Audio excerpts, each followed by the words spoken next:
hope to end reigning MVP Nikola Jokic's postseason early. So the Lakers and Clippers finished with the same record but closed the season differently. The Clippers won 17 of their last 20, while the Lakers, they went 10-10 during that stretch. So stat-wise, the Lakers ranked in the top half offensively, while the Clippers finished top 3 in defense. Jay, which LA team should the West fear more? The Lakers. Which team has Luka, LeBron, and AR? And when you look at Luka Doncic, he has the second highest scoring average in postseason in NBA history, right behind a guy named Michael Jeffrey Jordan. And I know you love him, Stephen A. And you got a guy that's number 3 or 4 in playoff scoring average in GOAT James. So just imagine, let's just say for the sake of argument, and that's what we do occasionally, Stephen A. We argue here on First Take. And what if I were to tell you that your third best player on most nights might be GOAT James?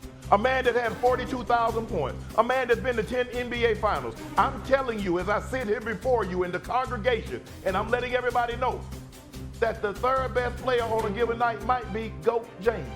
What you gonna do with that? Y'all know AR got a bag.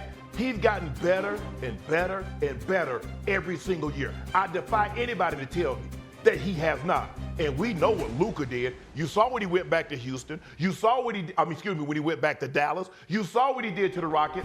And I know, and what you call him, hadn't to throw him out that game, we had something for OKC because when they threw him out, we had the lead. I don't care what you thought, Shannon, it was still 7 minutes to go in the ball game. We had the lead in your building. Now, you remember just the night before we dropped it by 27. You remember that, right, Stephen A? So for me, and I know Kawhi's playing well. Congratulations, he seems healthy, he's playing well. James Harden should be an all-NBA selection. But if you asking me, it ain't even close. It ain't even close. Well, let me take that back, guys. Before I turn over to you, Stephen A. or Marcus, it's close. It's close like LA to San Francisco. They're in the same state, but you ain't really trying to walk, are you? That's what I thought. Go ahead.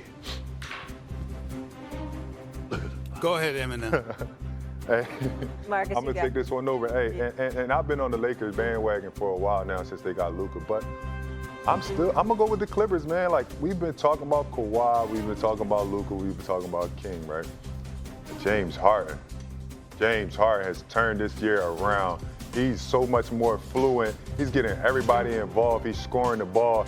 He is the system, right? Remember he said that earlier this year. He is the system. He's back to himself.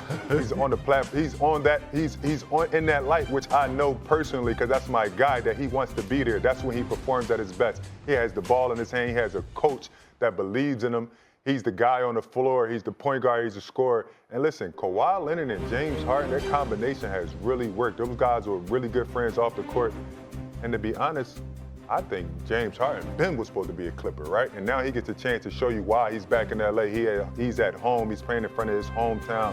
Listen, they're going to have a problem with James Harden and having a guy like Tyronn Lue coaching this guy and giving him so much more confidence, getting him in his spots. He's been playing really well. In the game that they really needed to close the season out, he almost had a 40-point triple-double, right? This is a really good player. These are 2 Hall of Fame guys, and I'm going to go with James Harden and the Clippers. Well, here's the deal. Shannon is right. The answer to this question is the Lakers. He just left out the biggest reason why. Biggest reason why is because the Clippers win their first round series against Denver. Who they got after that? They got OKC. You see, so it's really easy for Shannon to chirp about the Los Angeles Lakers because he knows that particular roadblock isn't expected to be as formidable. The fact is that if the Lakers win their first round series, which I believe they will against Minnesota, the likelihood is that they'd have Houston if Houston is fortunate enough to get past Golden State. If you're playing Houston, what have people been saying about Houston? What have you said about Houston, Eminem? They're athletic, they're gifted, they're well coached. We get all of that.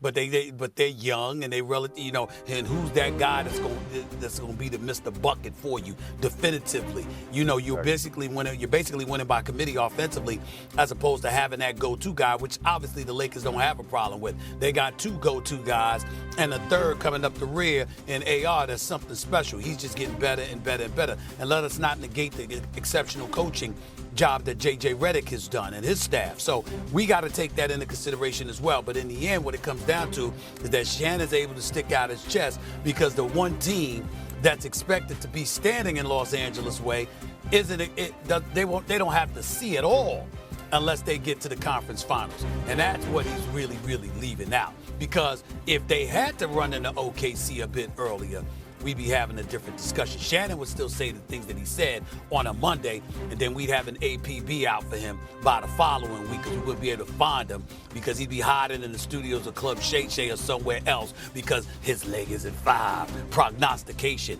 will certainly not come to fruition. That's what that is about.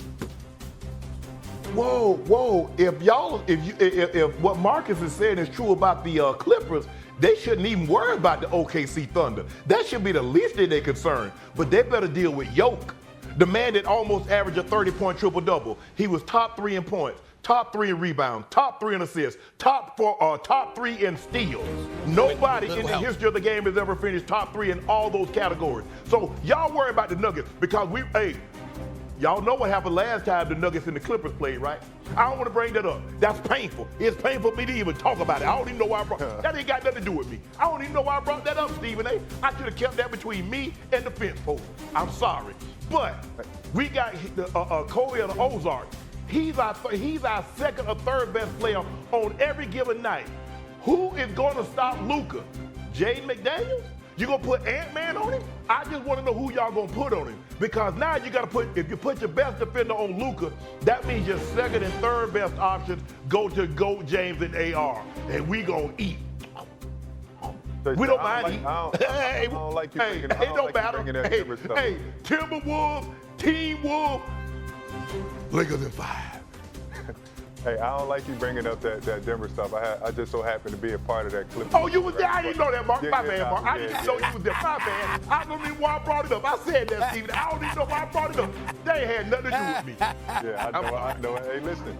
But you got to talk about Denver, right? They fired their coach before the playoffs. It's turmoil in there, regardless of who's talking about it or who's recognizing it.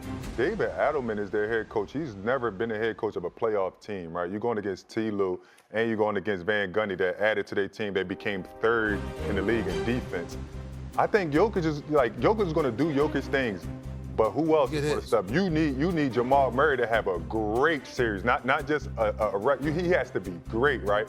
Zubac will challenge Jokic on the offensive end. One thing that I can say is that Jokic do not play against bigs that score the ball. Zubac is averaging a double-double, probably his best season of his career. He will challenge Jokic, right? And now who steps up?